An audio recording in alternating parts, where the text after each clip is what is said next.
se preocupe.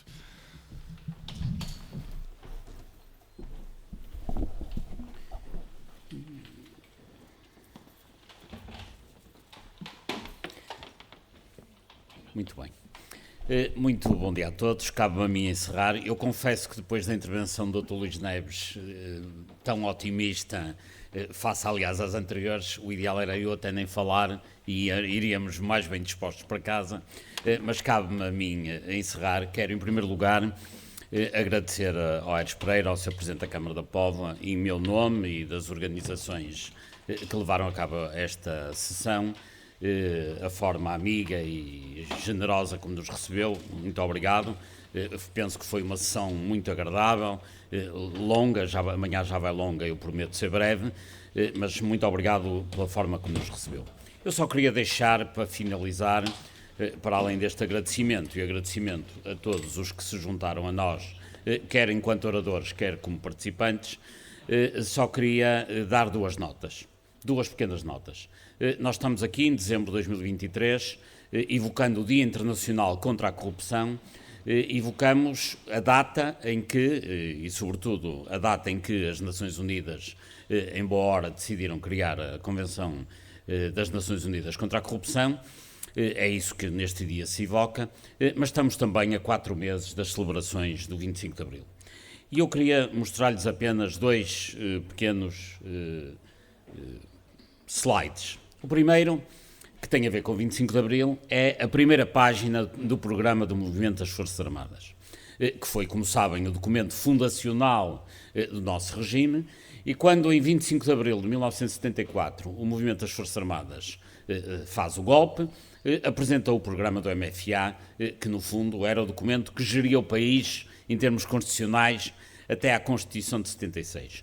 E porquê é que eu trago aqui esta primeira página, que certamente não leem, mas que eu vou ler?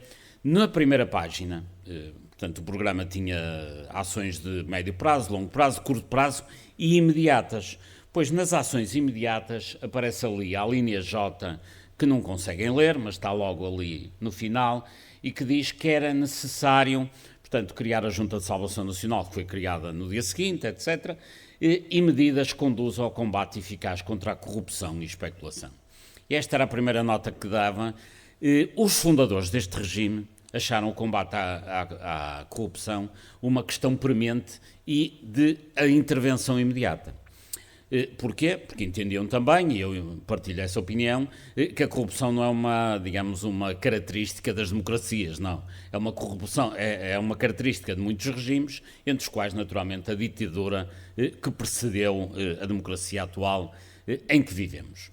Acontece é que, volvidos estes 50 anos, volvidos 20 anos da assinatura da Convenção das Nações Unidas contra a Corrupção, não só o regime não começou a combater de forma eficaz a corrupção, como, pelo contrário, estruturou-se por forma a beneficiar a corrupção. E chegados ao fim de todo este tempo, e aqui volto à Convenção das Nações Unidas contra a Corrupção, o que é facto é que Portugal votou favoravelmente a Convenção, ratificou a Convenção nos órgãos próprios, nomeadamente no Parlamento, e a Convenção está em vigor desde 2007 no nosso país, mas não cumpriu a maioria dos pressupostos e dos preceitos e das diretivas que este Tratado Internacional obriga. E não só não cumpriu a Convenção das Nações Unidas, como não cumpriu um conjunto de normas internacionais de combate à corrupção, e algumas já foram aqui referidas e, portanto, não vou repetir. Mas Portugal não só não cumpriu as normas internacionais de combate à corrupção, como não cumpriu a própria legislação que cria na área do combate à corrupção. Eu poderia dar aqui vários exemplos, alguns já foram referidos, mas há alguns que roçam o absurdo. Eu, enfim, escolhendo o exemplo talvez mais ridículo de todos, é a famosa entidade da transparência, uma entidade aprovada no Parlamento em agosto de 2019,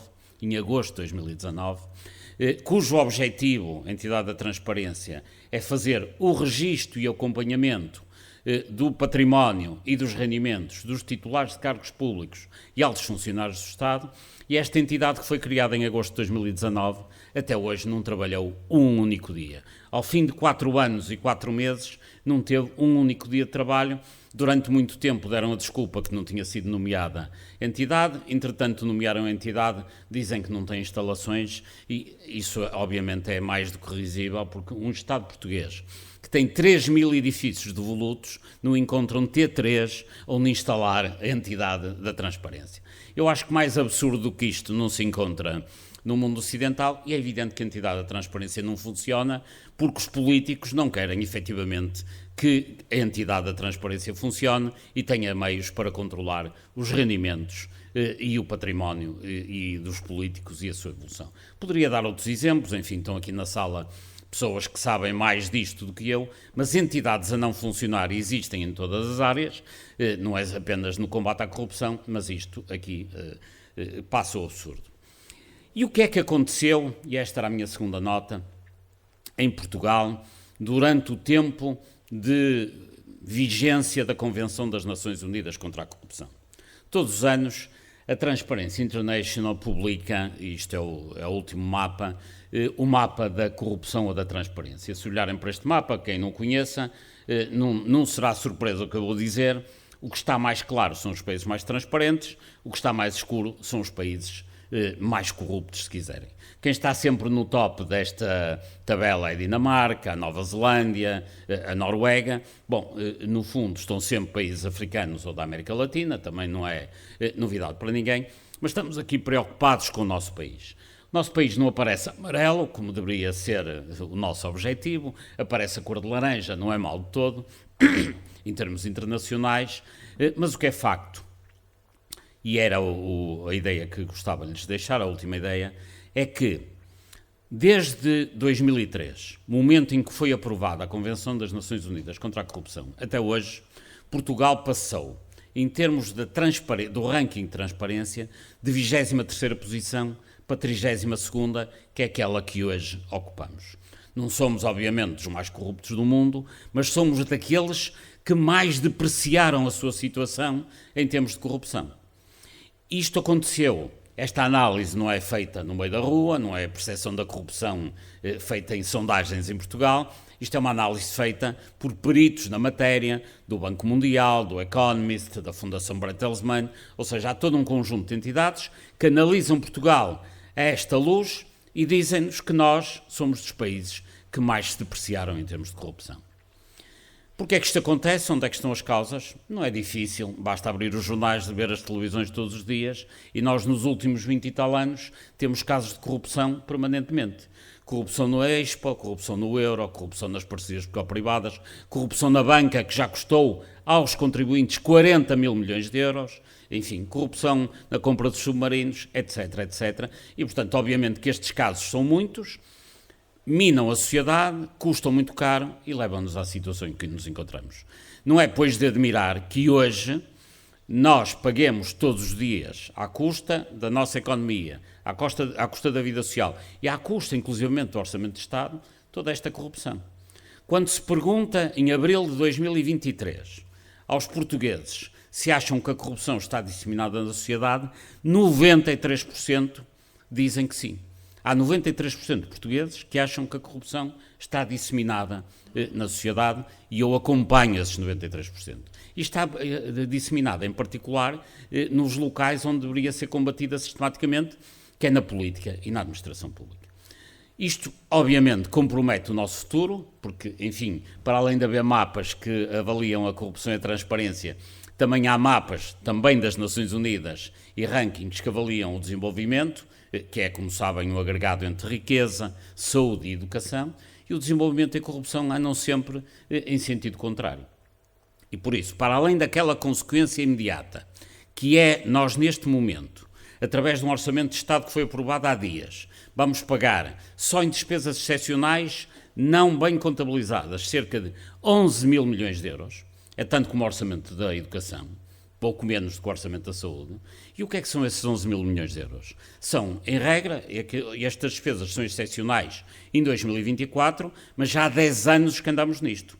Andámos há 10 anos em despesas excepcionais e destes 11 mil milhões de euros que eu referia, só para terem uma ideia, cerca de 5 mil milhões é aquilo que eles chamam, em termos técnicos, empréstimos de médio e longo prazo, mas não são empréstimos de médio e longo prazo para as infraestruturas de Portugal, fazer estradas ou ferrovia, nada disso.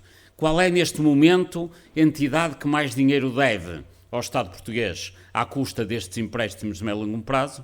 Pois imagino que a maioria não saiba, é a Parvaloren, que é um bad bank, que é o cemitério dos ativos tóxicos do BPN. É que ainda por cima isto não são empréstimos que vêm da... O BPN, recordo, foi nacionalizado em 2008.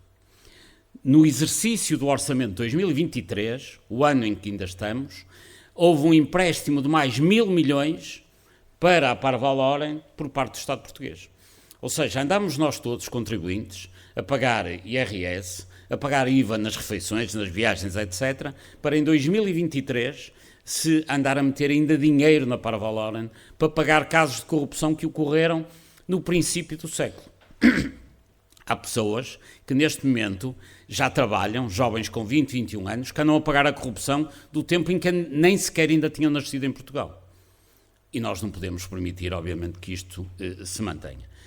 Em síntese, gostava de deixar estas duas notas, que é, estamos a comemorar o 25 de Abril, um dos principais objetivos dos fundadores do regime era o combate à corrupção, e ao não fazê-lo, a sociedade e a política está a violar a sua vontade. Ou seja, o regime não cumpriu até hoje esse objetivo.